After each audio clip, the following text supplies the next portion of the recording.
Bienvenidos todos al programa de educación y cultura Diálogos Compañeros de la Radio Germán Abdala. Producción y conducción militantes de Patria Compañera. Nuestras vías de comunicación: Facebook Patria Compañera, Instagram Patria Compa y Twitter Patria Compañera. Muy buenas tardes, Armando, ¿cómo estamos? Hola Alicia, buenas tardes, ¿cómo estás vos? Y bueno, buenas tardes a todos, a toda la compañerada o a toda la oyentada que nos escucha siempre y que están participando de nuestro programa. Hoy no contamos con... Sí, Alicia. Sí. No, Decime. adelante, está bien. Hoy no contamos con la presencia de Carolina, de nuestra compañera. Le mandamos un abrazo muy grande, que está pasando un momento muy especial. Y la consigna de nuestro programa de hoy es: ¿cuál es la frase de Evita que más te gusta o te conmueve? Recordemos que el 26 de julio fue el aniversario de la muerte de Evita, así que este es un programa que le vamos a dedicar un tiempito para recordar una de las figuras, o tal vez la figura más entrañable de la historia del peronismo. ¿Qué tanta falta nos haría hoy una Evita para decir un montón de cosas que serían necesarias escuchar? Sí, una figura además que hizo historia, no solo en Argentina, sino casi te diría, en el resto del mundo, y más en aquellos tiempos donde la participación de la mujer en política estaba sumamente, digamos, acotada. Así que bueno, vamos entonces, Alicia y a todos los compañeros y compañeras, con la editorial de nuestro programa. ¿Sí? Así es. Bueno, esta semana la noticia de la semana que todavía está dando vueltas por allí, mientras celebrábamos el campeonato de la Copa América, tiene que ver con la expropiación y robo, en realidad con el robo del oro del Tesoro Nacional. Esta es otra acción de coloniaje que se da nuevamente y que tiene que ver con la decisión de Caputo, del ministro de Economía, de mandar las reservas de oro al exterior, lo cual ya se había dado durante el gobierno de Macri, no sé si recuerdan, y que hace muy difícil que se puedan recuperar después, y sobre todo porque son reservas que al estar en bancos exteriores corren el peligro de ser embargables, ¿no? Con esa noticia nos desayunamos en estos días. Sí, exactamente, sí. Esta salida del país de reservas de oro, digamos que fue advertida públicamente por el sindicalista bancario y diputado nacional Sergio Palazzo, ¿sí? A su vez, también, elaboró un pedido de informes al Banco Central sobre supuestas operaciones de envíos de lingotes de oro al exterior durante el mes de julio. Se consideró también que Argentina podría llegar a vivir situaciones similares a las de Rusia o Venezuela, que sufrieron, por supuesto, la confiscación de activos en el exterior en el marco de las sanciones impuestas por el sistema financiero internacional, liderado, por supuesto, por Estados Unidos, la Unión Europea, el Reino Unido. Y bueno, como suele suceder, si Argentina también no cumple con las indicaciones de los más poderosos del mundo, o bien un gobierno que no le guste a Estados Unidos, automáticamente se quedan con tus reservas y todo lo que tengas afuera. ¿Sí? Exacto. El economista Juan Valerdi habló sobre este tema y sabíamos que Argentina podría sufrir una incautación de oro si incumple con algún pago, no actúa como quiere la OTAN, como bien decías vos, y Valerdi consideró que Argentina podría llegar a vivir situaciones similares a las de Rusia y Venezuela, como estabas diciendo. La situación es... a veces yo estuve escuchando, no sé si vos estuviste escuchando, Armando, estos días en los medios nacionales, pero a veces es una situación que se banaliza, ¿no? Como diciendo, bueno, pero ese oro estaba ahí guardado, y es un poco la explicación que va a dar Caputo, ¿no? Diciendo, bueno, pero si lo llevamos al exterior, esto va a dar ganancias y utilidades para el país, pero en realidad es una afrenta enorme a nuestra soberanía, son nuestros recursos, es el tesoro de nuestro Banco Central, y en este momento más allá de la pérdida de soberanía, que ya de por sí es grave, es muy grave esto que vos estabas diciendo, ¿no? Que nos condiciona fuertemente a decisiones políticas del exterior, decisiones políticas que pueden no gustar, y que podemos llegar a perder esas reservas en oro que no son del gobierno, sino que son de todo el pueblo argentino, ¿no?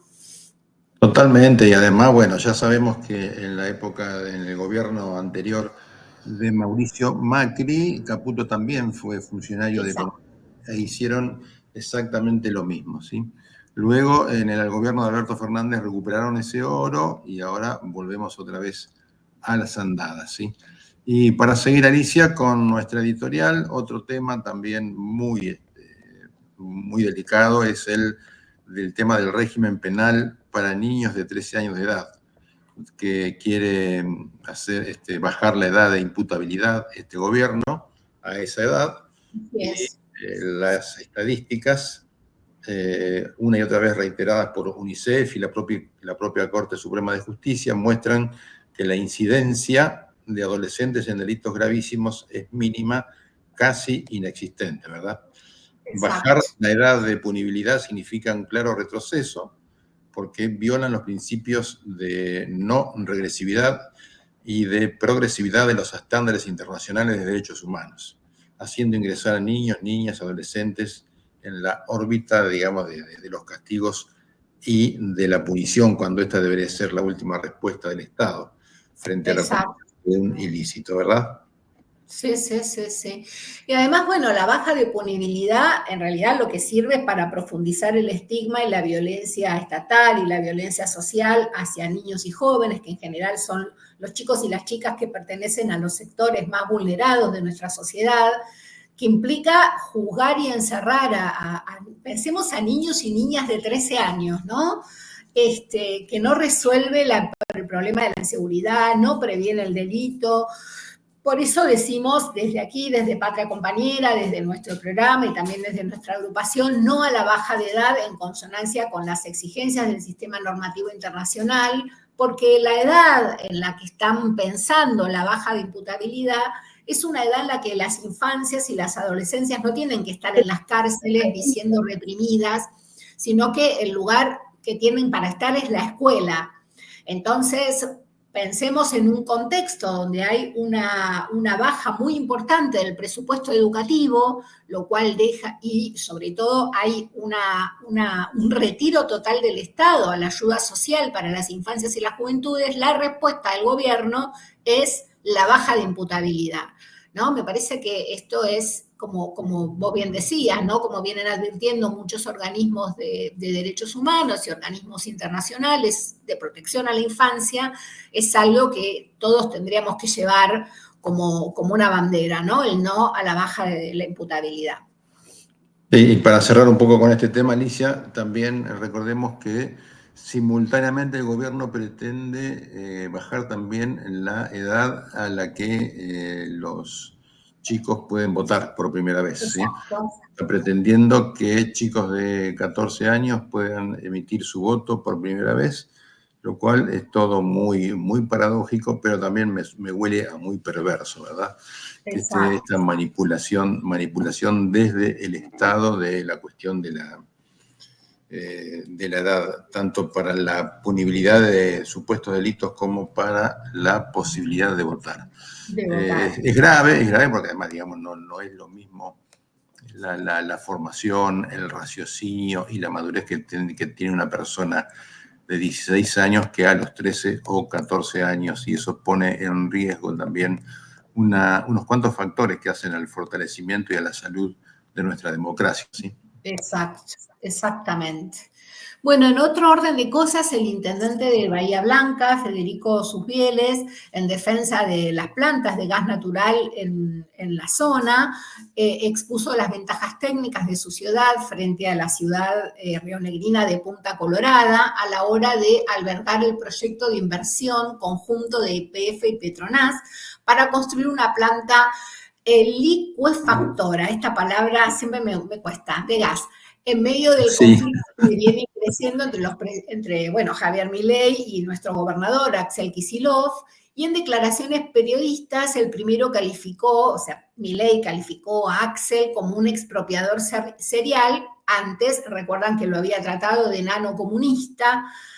Bueno, en ese estilo tan personal y tan particular de hablar que tiene el presidente Milei, ¿no? Sí, y bueno, el intendente de Bahía Blanca, Susbieles, describió también que el puerto tiene más de 30 años de tradición. Me parece que se quedó corto. Me Sí, me parece parece que el puerto de Bahía Blanca es mucho más antiguo. sí. Y bueno, que tiene también una mayoría privada y un directorio que lo posiciona como líder a nivel nacional latinoamericano, ya que opera más de 1000 buques por año. Es un puerto que mueve 30 millones de toneladas de mercadería al año y también una larga trayectoria en materia de energía. Agregó el intendente que al tratarse de un puerto abrigado, opera un 22% más de días que Punta Colorada, que está, digamos, allá en la zona de Río Negro, en la zona del Golfo San Matías, ¿verdad? Las aguas son más cálidas y tenemos una zona industrial petroquímica instalada que es la más importante de Argentina y la quinta a nivel latinoamericano, decía Susbieles. Tenemos universidades, un plan rector con el cual nos preparamos, licencia social y ambiental vigente, y Bahía sostiene, es la mejor opción para el país, digamos, complementando la posición del gobernador de Axel Kicillof, ¿verdad? Así es, sí, sí, sí. Recordemos que Milei, a través de quien fuera su jefe de gabinete, Guillermo Francos, había acordado con el gobernador Beretilnec de Río Negro el apoyo de sus 2 senadores nacionales a la ley Bases a cambio de la mudanza de este proyecto de Bahía Blanca a Río Negro. Un mes atrás, un CEO de Techin, el hombre de Techin, que ahora es CEO de YPF, Horacio Marín, chicaneó públicamente a Kicillof al afirmar que si la provincia de Buenos Aires no adhiere al RIGI, ¿quién va a poner la plata para este proyecto, ¿no? Y esas chicanas y estas intervenciones tienen mucho que ver con lo que fue la compra, comillas, de los votos del Senado para la ley Bases, ¿no? Y esto se va manifestando en estas cosas que iba a decir estas pequeñas cosas, pero que no son pequeñas cosas, ni mucho menos, ¿no?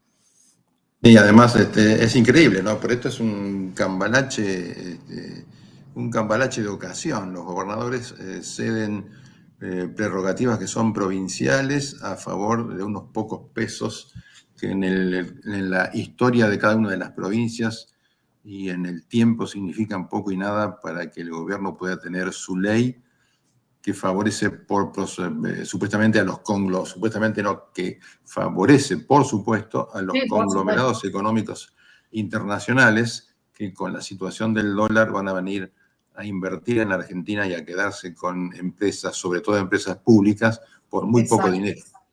Sí, sí, sí, con parte de nuestros recursos naturales, ¿no? Casi en simultáneo y antes de que el RIGI estuviera sancionado, que la ley Bases estuviera sancionada definitivamente, el diputado provincial por la 7ª sección, pero que reside en San Miguel, Agustín Romo, presentó un proyecto reclamando la adhesión del RIGI, pero curiosamente no del cuerpo legislativo que integra, sino del Poder Ejecutivo Provincial, lo cual va mostrando todo este tipo de maniobras coordinadas entre los sectores del oficialismo para llevar adelante a través de la legalidad, porque desgraciadamente es legal, la ley Bases, es legal el RIGI, el saqueo de nuestro país, ¿no? Totalmente, sí, totalmente. Bueno, ¿y cuánta falta nos haría Evita en una situación como esta, ¿no? Con la claridad conceptual que tenía ella para definir a los enemigos de la patria, a los enemigos y a los entreguistas de nuestra patria, tal como, digamos, es la consigna que nosotros queremos promover aquí en nuestro programa, que es cuál es alguna de las frases de Evita que más importantes nos gusta y nos conmueve y además han quedado registradas para siempre en la historia de nuestro país, ¿sí? Así que bueno, en eso estamos y seguimos en tanto con otro de los temas de nuestra editorial de hoy, que tiene que ver con la cuestión en Estados Unidos del enfrentamiento electoral que se va a producir en el mes de noviembre con el desorejado de Donald Trump, que ha sufrido un atentado supuestamente que lo relanzó y lo posicionó aún más en la campaña, con la renuncia de Biden, el actual presidente, a ir por la reelección, y está promocionando él mismo y mayoritariamente, por lo que parece, todos los integrantes del Partido Demócrata, la candidatura de la actual vicepresidenta de Biden, Kamala Harris, ¿sí? Perdón. Sí, sí, Alicia. No, perdón, porque se me cayó internet, ahí me di con el teléfono y ya estoy de nuevo. Disculpas, suele pasar esto. Así funcionan los servicios en nuestro país. Así funcionan. Bueno, tenemos suerte que todavía no se nos cortó la luz. Cosa que en algunos barrios está pasando muy a menudo. Acá, por lo menos en la ciudad de La Plata, y hay muchas quejas por eso, por cierto. Así que imaginémonos lo que va a ser el verano. Bueno, estabas hablando de la situación de Estados Unidos. Sí. Y bueno, el expresidente Donald Trump, como parte de su campaña, ha prometido una deportación masiva, escucha esto, deportación masiva de aproximadamente 7,5 millones de personas. Una xenofobia y un racismo que alimenta e incide en su electorado y que países aliados de otros continentes replican, generan desigualdad y pobreza, pero piden que no salgan de las fronteras de sus países colonizados. Bueno, esta es una de las perlitas que nos va dejando la campaña presidencial en Estados Unidos, Alicia. Así es. Bueno, terminamos aquí con nuestro segmento de editorial y si Roxana dispone, pasamos a nuestro segmento de actualidad. Hoy tenemos una linda conversación con una integrante de la Federación Universitaria de La Plata. Muy bien.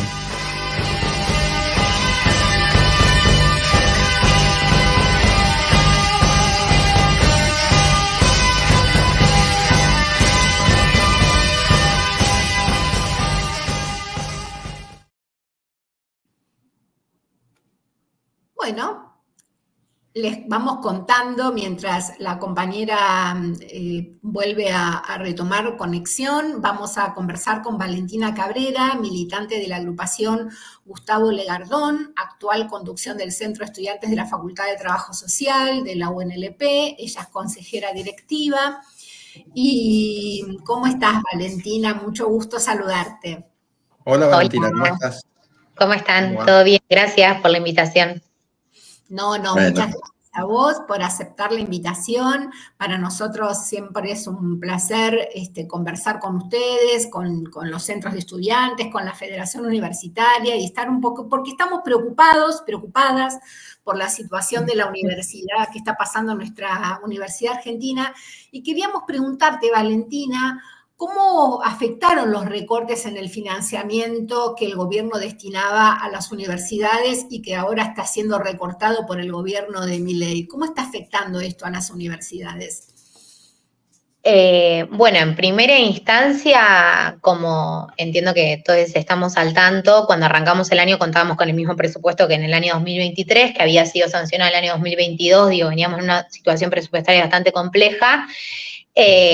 Para partir de lo particular a lo complejo y dar un ejemplo más concreto y materializado, en trabajo social en esta facultad teníamos una obra que se había firmado el convenio en el año 2023, una obra que iba a ser un segundo piso en realidad, súper importante para lo que implica la ampliación de la infraestructura de nuestra facultad, para más aulas, para poder contar con disposiciones que garanticen el derecho a la universidad para nuestros compañeros y compañeras, para garantizar más bandas horarias, un montón de cosas que hacen a la cotidiana de la facultad que se cancela con la cancelación de la obra pública en general con el gobierno de Javier Milei. Esa es una de las cosas en las que impacta de lleno.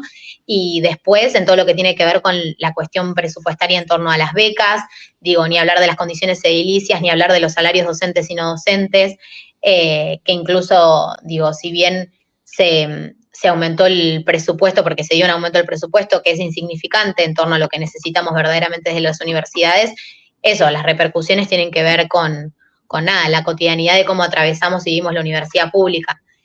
Puntualizo en el tema de las becas porque es algo que vemos muy poco en el estudiantado, sobre todo de la Universidad Nacional de La Plata, y que hace a nuestros derechos estudiantiles. Claro, perfecto. Armando. Bueno, vale. Decinos una cosa. Cuando conversan con el resto de los estudiantes de tu facultad y de las otras facultades, considerando las mayorías que no son militantes, ¿son conscientes de este desguace que se efectúa sobre las instituciones del Estado y especialmente con las universidades? ¿Qué es lo que dicen? Bien, bueno, acá en trabajo social es un terreno que nada, siempre ha sido vanguardia en la universidad pública, en la Universidad Nacional de La Plata, en términos de como, bueno, la politización y la lucha estudiantil.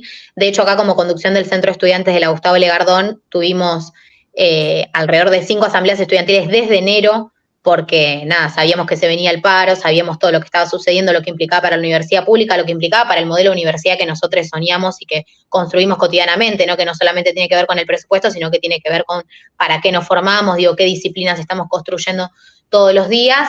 Acá en la Facultad de Trabajo Social tenemos un estudiantado movilizado, digo, en términos generales, porque fue lo que pudimos ver en la marcha federal, que fuimos una de las columnas más grandes. Después, igual, en un contexto de individualización exacerbada, de despolitización, donde la política pareciera que es una mala palabra o que corresponde solamente a una casta privilegiada, como quiere plantear el gobierno, sí, la realidad es que eso cala muy hondo y se hace carne en la cotidiana de esta facultad, porque si bien todo lo que relato tiene una realidad concreta, porque digo, somos una de las facultades que realmente más gente mueve, porque tenemos asamblea, porque tenemos espacio de discusión y de movilización y nada, de lucha, de organización, de todas formas, el clima de individualismo cala, porque aparte tenemos realidades y vidas muy estalladas, digo, porque eso es lo que nos está sucediendo hoy, somos estudiantes, somos trabajadores, cuidamos de otras personas.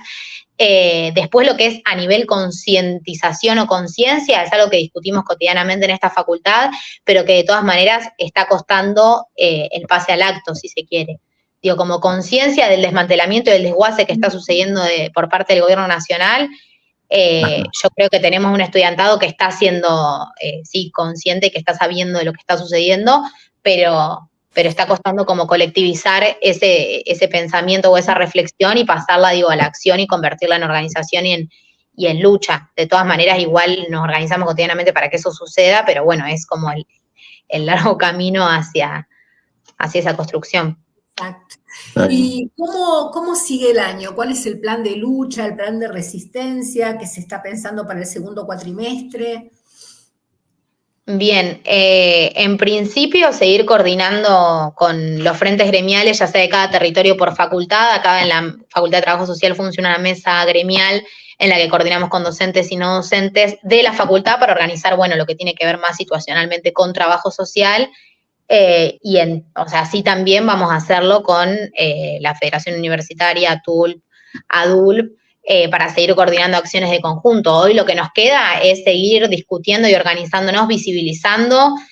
Acá en Trabajo Social hemos hecho un montón de clases públicas, de asambleas, de reuniones abiertas, tanto también en la Comisión de Enseñanza, en los consejos directivos, llevando la discusión política y llevando lo que está sucediendo, porque eso es nuestra principal tarea de acá en adelante, para construir un nuevo escenario como lo fue la Marcha Federal Universitaria, que creo que fue también el trastocamiento de lo que estaba planteando el gobierno, y que fue lo que también le arrancó ese aumento de presupuesto, a pesar de que sabemos que, como decía antes, es insignificante en cuanto a lo que necesitamos para los salarios docentes y no docentes, para las becas y para el funcionamiento por fuera de la luz y el agua de una universidad. Pero nada, queda esa tarea básicamente que tiene que culminar en una nueva movilización de ese calibre, si se quiere. Pero bueno, un poco eso, siempre politizar el estudiantado, ese es como el mayor objetivo para también sostenernos en la universidad, porque hoy lo que vemos también en términos de caracterizar la situación, más allá del recorte presupuestario, que claramente con la inflación y las condiciones de vida más precarizadas a cada paso de nuestros compañeros, lleva a que dejen a la universidad, que eso es lo que más nos preocupa como conducción de centro estudiante y como movimiento estudiantil, que es que nuestros compañeros verdaderamente tienen que abandonar las aulas porque hay un montón de problemáticas que nos están atravesando.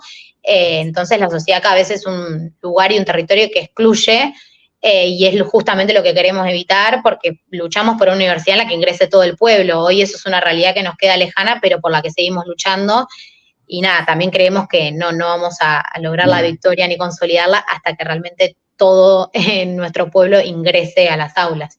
A las aulas, perfecto. Valentina, una última pregunta. ¿A qué se debe el nombre de la agrupación Gustavo Legardón? Bien, ¿por qué nos llamamos Gustavo Legardón? Sí. Correcto. Nos llamamos Gustavo Legardón por un docente de esta facultad, un trabajador social, un militante incansable por la dignidad del pueblo, que fue uno de los fundadores de Autoconvocados en Defensa de los Derechos Humanos de las Personas con VIH o SIDA, ADES, que fue un colectivo que vino a plantear en su momento en la Facultad de Trabajo Social que la salud tenía que ser vista de manera integral, que las personas que tenían VIH o SIDA no tenían que ser excluidas de la sociedad. Digo, venía a plantear que los barrios tenían que ser parte de la universidad, digo, un revolucionario como nosotras lo entendemos, que falleció en el año 2005 y que desde ahí elegimos tomar su nombre porque lo entendemos, es un luchador incansable por nada, una vida digna y desde la solidaridad como bandera siempre, y también, sobre todo, porque lo reivindicamos en la universidad pública, porque era un intelectual crítico. Y eso es fundamental para lo que queremos construir hoy. Excelente. Están llevando dignamente su nombre, entonces. Bueno, Valeria, muchísimas gracias por tu participación. Nos dejás conceptos que son muy importantes, a los que adherimos, por supuesto. Y bueno, y ahí estaremos acompañando las marchas, acompañando las clases públicas y todo el plan de lucha a favor de nuestra universidad pública. Muchas gracias. No, gracias a ustedes. Nos vemos en la lucha. Vale, que sigas así. Hasta pronto. Gracias, nos vemos. Bueno, muy bien, Roxana, perdón, ahora tenemos nuestra columna de la Asociación de Usuarios y Consumidores, como estamos teniendo todas las semanas, y vamos a presentar a la compañera Valeria Baccaro, vicepresidenta de la Unión, abogada, ella es de Rosario, y va a estar compartiendo esta tarde con todos nosotros. Bienvenida, Valeria. Hola, ¿qué tal, Alicia? ¿Cómo estás? Buenas tardes, Armando. Hola Valeria, ¿cómo estás? ¿Todo bien? Bueno, muy bien. Al fin vas a salir en nuestro programa, en la columna, digamos, de la Unión de Usuarios y Consumidores, ¿sí? Bueno, y yendo más o menos a lo que teníamos conversado, podemos empezar por el tema del etiquetado frontal, ¿sí? Cuando desde las empresas, Valeria, el producto que se oferta no condice con lo publicado, como el precio o con la calidad del producto, el etiquetado de alimentos y obstáculos para su implementación, ¿qué podemos hacer los consumidores desde nuestro lugar cuando nos sentimos estafados o cuando compramos un producto que no resulta ser el que nos habían vendido y nos habían publicitado, por supuesto?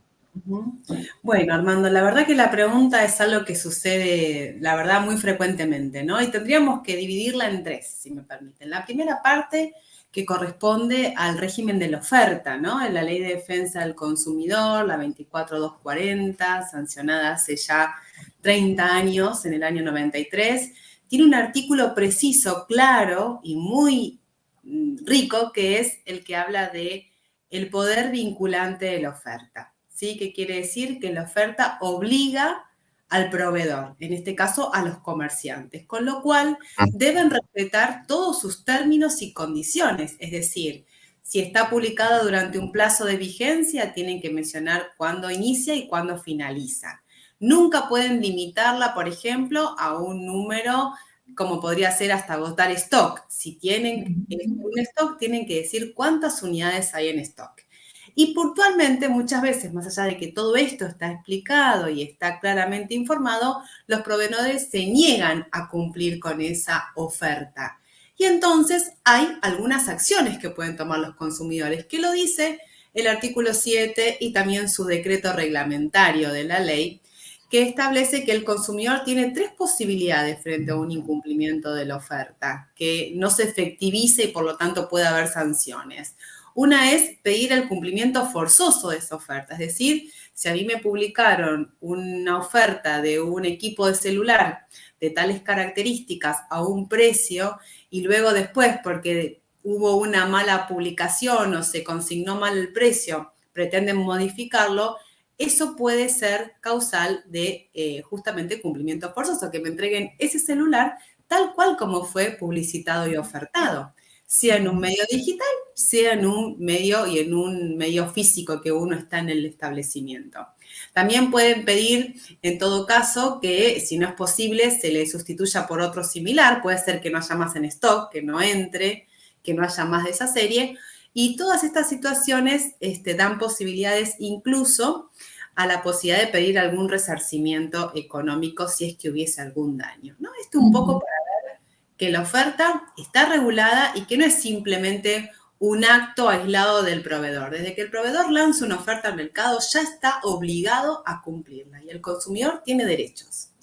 Cuando se da el otro supuesto, que quizás no era lo que esperábamos, no reunía las mismas condiciones, también puede operar la garantía. Armando, más de una vez uno compra un determinado producto donde ve que en realidad no cumple con las condiciones que estaba ofertado, no tiene buen alcance de volumen, o de repente tenía algunos programas, por ejemplo, si es una notebook, que no eran tales en esa serie, bueno, simplemente también ahí puedo hacer valer la garantía. Pese a que no está fallado, pese a que no tiene ningún vicio, me permite la ley que cuando lo ofertado no se corresponde con lo entregado, puede regir la garantía. Y ahí puedo también hacer lo mismo, pedir la sustitución, pedir la devolución, con obviamente el reintegro con la devolución del dinero, o bien puedo pedir una quita proporcional del precio. Es decir, que si pagué por un equipo, no sé, de música, donde no tiene las características que yo pensaba y es de menos valor,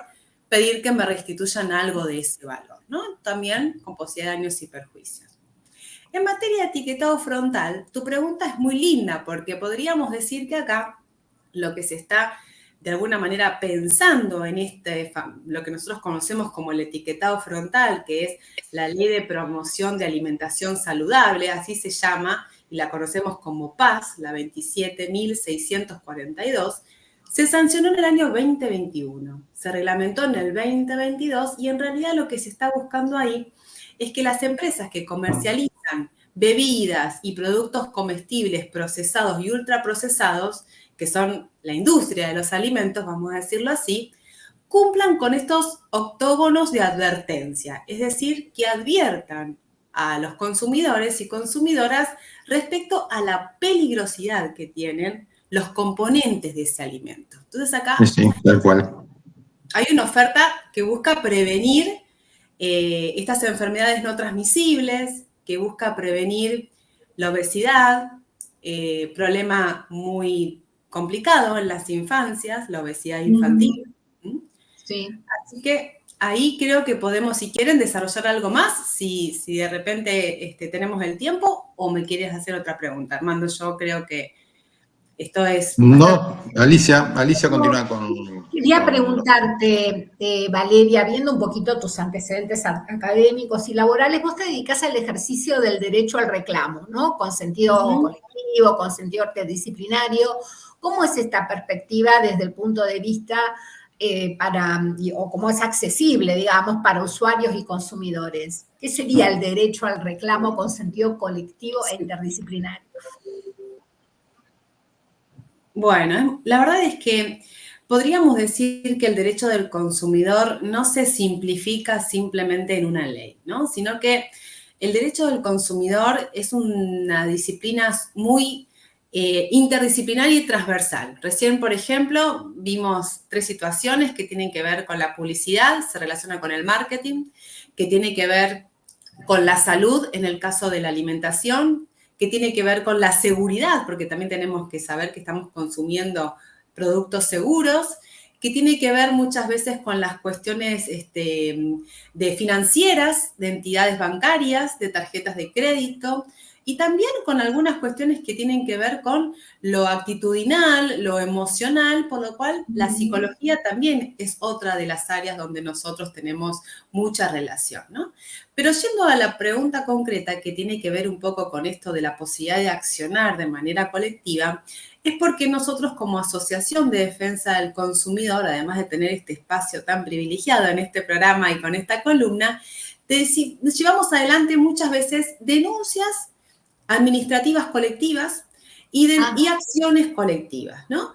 Por ejemplo, en el caso que me preguntaba Armando, hace más o menos 2 años hubo una serie de reclamos que vinimos recibiendo nosotros respecto a lo que era una aspiradora MamiBot. No sé si la conocen, las MamiBot son esas aspiradoras inteligentes que andan por la casa y se activan con un programa.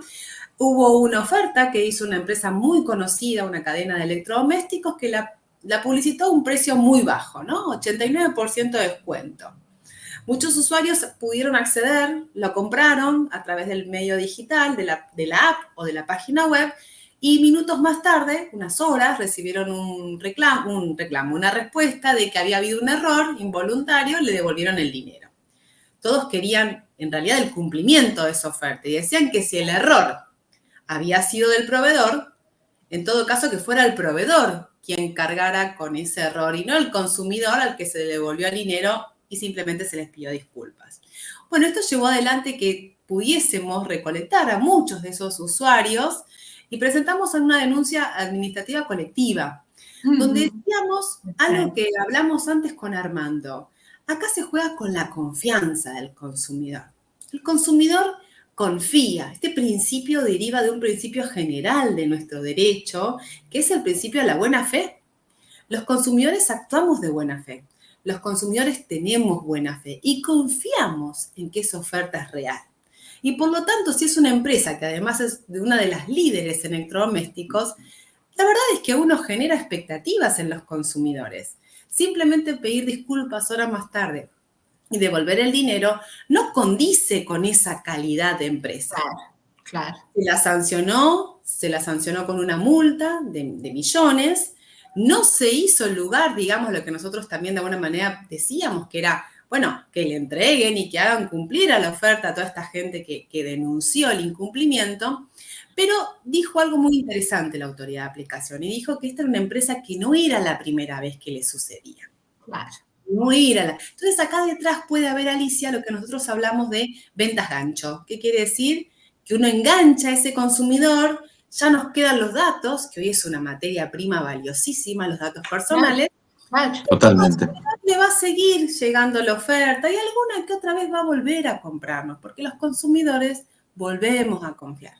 Claro. Entonces, todo para darles un ejemplo en el tiempo que tenemos, tiene que ver con esto, ¿no? Con la posibilidad de modificar algunos comportamientos en empresas y obviamente con esto que hacemos acá, difundir y educar a los consumidores, bueno, hacer llamados de atención y despertarnos muchas veces de los que uno dice, bueno, ya está, lo dejo pasar, total, ya por 5.000 pesos no voy a estar reclamando. Bueno, las acciones colectivas han logrado que mucha gente que nunca supo que el banco se había quedado con un dinero de más o que se les había cobrado un seguro que no habían nunca contratado, pudiesen devolver a través de acciones de clase pequeños montos. Para los usuarios, 5.000, 10.000, 20.000 pesos. Para las empresas, miles de millones. Claro. Entonces, eso es muy interesante, Alicia, y ahí trabajamos con contadores, trabajamos con ingenieros, trabajamos con otras disciplinas, porque yo creo que hoy en día, en general,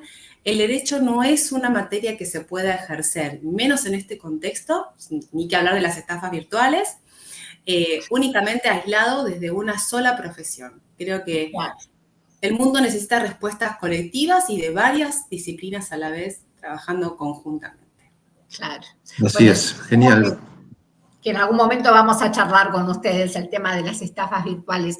Te hacemos una última preguntita, Valeria, contanos un poquito tu experiencia en Rosario, en la región, con la Unión, cómo se organizan, por si tenemos algún oyente por ahí que pueda saber cómo comunicarse. Bueno, nosotros trabajamos aquí en la ciudad de Rosario desde el año 98, ¿sí? Nuestro compañero Alberto Muñoz, que fue presidente de la Unión en algunos periodos, creó la filial junto con un grupo también de varones y yo me inserto en el año 2001 cuando me mudo de la Ciudad Autónoma de Buenos Aires a Rosario, ¿sí? Así que yo en realidad soy una ciudadanía rosarina tramitada, pero soy una porteña viviendo en Rosario.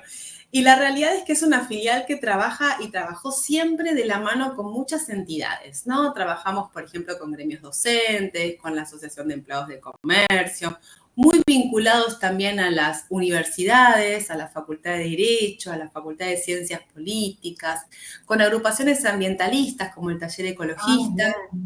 Teníamos mucho más trabajo quizás de vinculación institucional y con asociaciones afines que con lo que era netamente legal.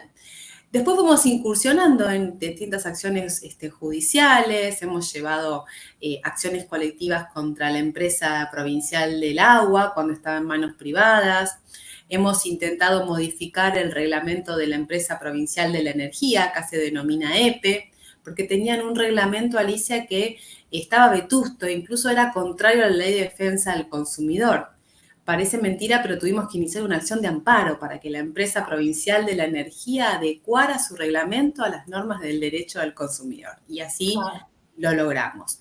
Y trabajamos hoy en día en proyectos mucho más, diría, de capacitación y de educación. En este momento estamos llevando adelante talleres de capacitación para personas mayores en los entornos digitales. Son talleres de 10, de 15 personas, de más de 60 años, que están siendo llevados adelante por pasantes, por José Ariza, que es un estudiante de Derecho, por Antonella Marinelli, que es una abogada, Lucía Aguilar, otra abogada, y nosotros lo que hacemos es incorporar a las personas mayores a la era digital, tratar de acortar esa brecha digital de la que tanto se habla, enseñándoles la utilización del celular, del WhatsApp, de cómo enviar una ubicación, de cómo agendar un contacto, cómo compartir una foto, cómo funcionan las apps, cómo poder solicitar un turno en el ANSES, utilizar un mail, porque vemos que para todo hoy es un mail y un celular. Y bueno, de a poquito uno ve cómo van avanzando esos grupos y cada vez son más las personas que encuentran en esos talleres no solo poder tener el tiempo de que alguien les enseñe, sino de compartir la experiencia de tener una reunión y de paso acercar a los jóvenes con las personas mayores y que ellos mismos lo hagan, porque siempre nos cuentan, yo le paso el teléfono a mi nieto, a mi hijo, y me dice, ya está, mamá, ya te lo hice. Claro, exacto. Fue una tontería, pero no me explica, dicen. ¿No? Claro, y yo quiero hacerlo yo. Quiero aprender. Bueno, exacto. Lleno de esas anécdotas y de esos momentos que son enriquecedores y que uno se da cuenta de lo importante que a veces es dedicarle una horita y media a quienes nos educaron y a quienes nos formaron y son esas generaciones de los que uno tiene mucho que aprender, ¿no? Claro que sí. Totalmente, Valeria. Bueno, te agradecemos infinitamente por este espacio. Después, en algún otro momento, vamos a ampliar, si te parece, tu experiencia y tu trabajo en el tema educativo. Sí. Sabemos también que estás inserta en la facultad en Rosario. Y bueno, ese también es un tema que a nosotros particularmente nos incumbe porque nuestra agrupación hay muchos docentes y docentes militantes, así que será un placer volver a tenerte con nosotros en el mediano plazo, ¿sí? O en cualquier momento. Claro que sí, porque Rosario siempre estuvo cerca, dijo una vez el cantante, así que obviamente cuentan conmigo y con un gusto muy grande volveré acá, a este lugar, que la verdad les agradezco a ustedes la invitación. Muchas gracias. Bueno, muchas gracias a vos, Valeria. Hasta pronto. Y esta fue nuestra columna de la Asociación de Usuarios y Consumidores. Pasamos a nuestra placa entrevista y ya presentamos a nuestro entrevistado. Momento de entrevista en Diálogos Compañeros.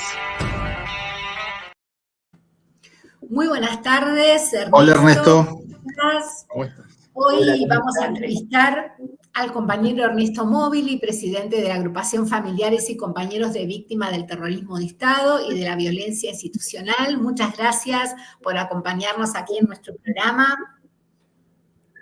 ¿Cómo estás? ¿Qué tal? ¿Cómo estás, Ernesto? Bueno, mis saludos a la gente que esté viendo, que esté escuchando. No sé cómo estamos con eso. Bien. Queríamos preguntarte, Ernesto, ¿qué propósitos tiene la asociación civil en este momento de desconocimiento, de avance de los modelos dictatoriales y de posiciones a favor de la acción de genocidas? ¿Cuáles son los propósitos que se están dando ustedes en este contexto? Mira, nosotros tenemos la idea de que es como un tiempo medio nuevo, lo que estamos viviendo, con olor a viejo, pero no deja de ser nuevo. Y nos parecía que los organismos teníamos que pensarnos de otra forma, que tener que constituirnos formalmente como asociaciones civiles. Tener una personería jurídica para poder, o sea, no solo estar en la escena pública desde lo declamativo, sino poder accionar, poder ser querellantes en juicio, poder presentar denuncias, poder hacer cosas como organismo de derechos humanos que sin una personería jurídica no se pueden hacer. Claro. Entonces, bueno, eso fue lo que nos convocó y tenemos una mirada de pensar que en un momento hubo como un cierre en la historia de los derechos humanos y que hubo mucha gente que quedó afuera de los organismos, que por ahí o sea, que no tienen posibilidad de ser visibles cuando sí tienen mucho para decir. Y bueno, y queremos albergar a esas personas que por ahí son familiares, víctimas del genocidio y que no encontraban lugares en otros lados. Hay mucha gente que bueno, una que le costó hasta el día de hoy ponerse en el lugar en el que la puso el genocidio, en el lugar de víctima. La palabra víctima incluso es cuestionada. Entonces, nos parecía que hay un montón de gente que necesita un espacio como este. Perfecto. Sí, Ernesto. También te queríamos preguntar, ¿sí? Considerando la visita que 6 diputados de La Libertad... ¿Hola? ¿Me escuchás? ¿Nos escuchás? Sí, se escucha, Armando, sí. Considerando la visita que 6 diputados de La Libertad Avanza realizaron a genocidas condenados por múltiples secuestros, torturas, desapariciones como Astiz, Pernías, Suárez Mason, Donda, hay quienes los diputados de La Libertad Avanzan consideran excombatientes, textual estoy citando, que libraron batallas contra la subversión marxista. ¿Qué es lo que se abre? ¿Qué debates se abren a partir de ahora? ¿Y qué se proyecta para frenar este intento de reducir las penas a los genocidas desde una parte importante del gobierno, ¿sí? Sí, van tanteando, ¿no? Porque ellos mismos después se autorrepudian. O sea, por un lado van, por otro lado dicen que no hay que ir. Toda la parte como del PRO que se sumó al movimiento de Milei, se finge una indignación o sea, después de haber apoyado a un candidato a presidente que repetía las palabras de Macera en el debate presidencial, una parte del mismo gobierno dice que se sorprende con que esas cosas pasen. Entonces, yo creo que estamos medio lentos en las reacciones. Creo que desde hace tiempo venimos lentos de reacción y que nos vamos a tener que organizar porque es mucho el avance que está haciendo la derecha. O sea, desde los hechos y desde lo simbólico, desde los dos lados. Están ya no negando el genocidio, no relativizando relativizándolo, como fue en su momento, me acuerdo de lo pérfido, cuando cuestionó el número, cuando fue ese inicio del cuestionamiento de la lucha de los organismos de derechos humanos, y que le costó el cargo en ese momento. Ahora ya no es relativizar, no es cuestionar el número, sino reivindicar el accionar de las fuerzas genocidas del país. Entonces, o sea, tenemos que abroquelarnos, tenemos que estar como un poco más de reacciones rápidas. O sea, desde nuestro espacio fue muy tímido, desde el espacio del campo popular, ¿no? Sí. Ernesto, queremos preguntarte, mañana 24 se va a hacer un reconocimiento a la lucha militante de Estela Barrufaldi. ¿Podés contarnos un poquito quién era Estela y adelantarnos un poco en qué consiste la actividad de mañana? Sí, bueno, lo primero que tengo que decir de Estela Barrufaldi es que era mamá. Así que empezamos por ahí. Se cumplen 10 años de su fallecimiento. Y bueno, mi mamá es, así como te decía, de estas personas que por ahí quedaron olvidadas en la lucha de los derechos humanos.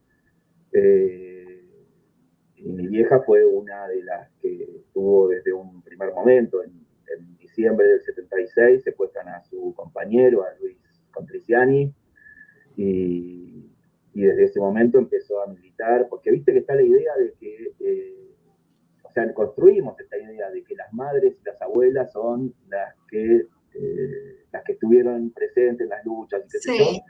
Y cuando decimos eso nos olvidamos de que había otras personas que también estuvieron ahí. Digo, cuando minimizamos las luchas del pueblo, después se piensa que si no son las madres, si no son las abuelas, no hay nadie. Exacto. Y bueno, la verdad es que hubo mucha gente además de las madres y abuelas. Exacto. Totalmente. Incluso, bueno, también hay o sea, miradas de por qué las madres y las madres específicamente podían tener el acceso a la plaza, que es porque coincidían con la mirada de familia que tenía el proceso genocida. Entonces, y a otros familiares no podían entrar porque eran gente joven y los jóvenes eran peligrosos. Entonces, bueno, es como que quedaron desdibujados los jóvenes que participaron en las mismas luchas que las madres. Por ahí no se los reconoce, no se los ve, no se sabe que estuvieron. Y me parece que está bueno que se sepa que estuvieron. Que las cosas que pasaron también. O sea, mi vieja, además de estar en familiares, fue una de las armadoras del Taller de la Amistad, del primer espacio que albergó a niños, niñas y adolescentes víctimas de la represión. Entonces, o sea, las primeras... Voy a tomar un mate, perdón, porque, muy bien. Acá estamos igual. Por supuesto, Ernesto. Los primeros encuentros de chicos y chicas que nos juntábamos a conocer nuestras historias y qué sé yo, que fueron en el Taller de la Amistad, fueron fruto de estas personas.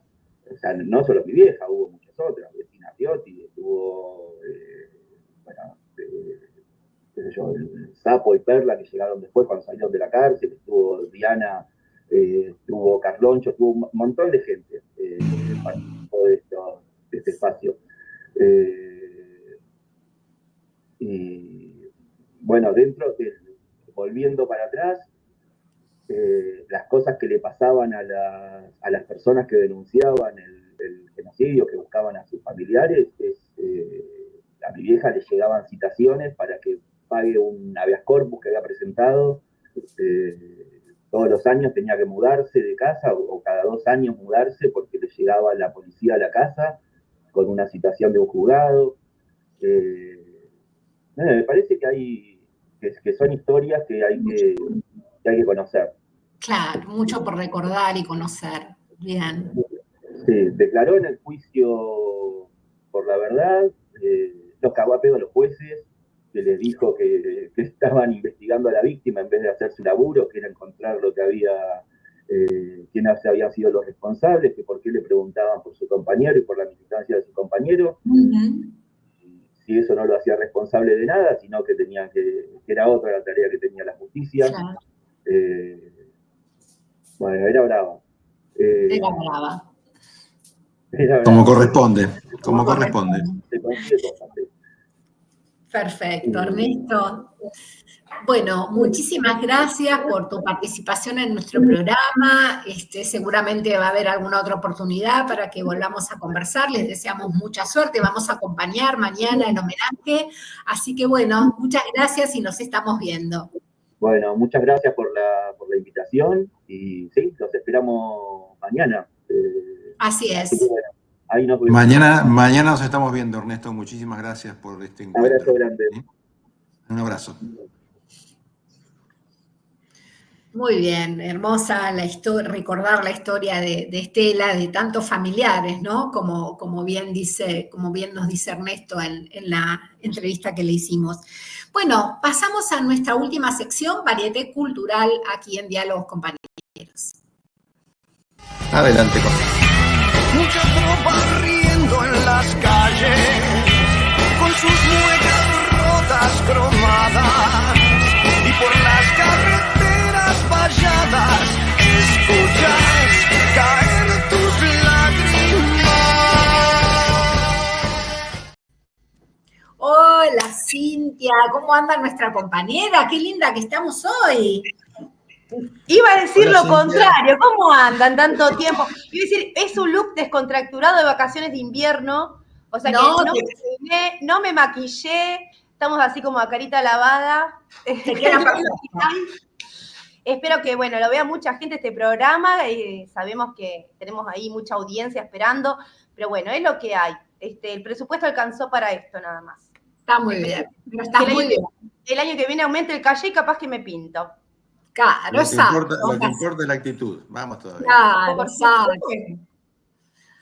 Estamos llenos de actitud. Bueno, ¿cómo andan, compañeros? Bueno, acá en este grupo lo que sobra es actitud, militante. Así que bienvenidos a este programa, bienvenidos a Varieté, con alguna información para contarles. Por ejemplo, que este viernes 26 vamos a conmemorar los 72 años de la partida a la eternidad de María Eva Duarte de Perón, nuestra querida Evita, es nuestra llama eterna que nos guía con sus ideas, nuestro coraje y acciones. Así que bueno, vamos a realizar un breve pero muy sentido homenaje en estos tiempos de rapiña a la acción militante como funcionaria de nuestra querida Evita. Por eso el sentido de la consigna de hoy, como ustedes saben, después lo vamos a estar comentando, era la frase de Evita que más te gusta, te conmueve. Después de este videíto que ahora en un ratito Roxana nos va a mostrar, vamos a estar leyendo algunos mensajes. Así que, Rox, cuando vos lo dispongas. Seremos implacables y fanáticas. No pediremos ni capacidad ni inteligencia. Aquí nadie es dueño de la verdad, nada más que Perón, y antes de apoyar a un candidato, cualquiera sea su jerarquía, le exigiremos en blanco un cheque de lealtad a Perón, que llenaremos con su exterminio cuando no sea lo suficiente hombre como para cumplirlo. Y ya estamos, nuestros ejércitos civiles de mujeres, adiestradas y adoctrinadas, para enseñarle e inculcarle al niño que el alma de la patria, antes que en las escuelas, lo forman las madres argentinas en la cuna, que les enseñamos a quererlo a Perón antes que a bendecir los nombres propios. Siento que Perón es incomparable. Si Perón es Dios para nosotros, y lo digo con toda la voz que tengo y con todas las palabras que sé, y cuando se me acaba la voz y las palabras, los digo de cualquier manera. Venimos a ser las misioneras del general, como dicen las descamisadas, y donde hay una misionera, mi general, hay una mujer. Que las mujeres cuando amamos, sabemos amar, mi general. Las mujeres somos pasionistas, mi general. Las mujeres somos fanáticas, mi general. Y el partido peronista, yo confieso honradamente, es fanático. Nosotras no peleamos con nadie, más porque patean para el otro arco. Y sobre los valores morales y las virtudes peronianas del general Perón, vamos a predicar, pero con la práctica del general. Seremos leales hasta el fin, cueste lo que cueste y caiga sin caiga. Excelente, cuánta falta nos hace una voz como la de Evita en estos momentos. Clarito como el agua, ¿no? Sí. Qué frase, qué frase. Cuando las mujeres sabemos amar, amamos, es verdad. Somos fanáticas. Exactamente, nuestro amor hacia ella eterno. Y algunos mensajitos que nos mandó, le voy a agradecer, que siempre está ahí atrás, Roxana, haciendo este gran trabajo. Volveré y seré millones, una de las frases que Alejandra y López, Roxana nos va tipeando algunas de las frases. Otra que también, frase es, yo no quise ni quiero nada para mí. Ahí las va pasando, yo de mientras las voy leyendo. Con la ceniza de los traidores construiremos la patria de los humildes. Bueno, algunas frases que van quedando, ¿no es cierto? Que está bueno en estos tiempos de tanta crisis, de tanto malestar social, recordar a nuestra querida Evita. Esta es hermosa. Yo sé que ustedes recogerán mi nombre y lo llevarán como bandera a la victoria. Es mi frase preferida que nos trae Ricardo Gil. Bueno, muchísimas gracias a todos los que están ahí dejando un mensajito.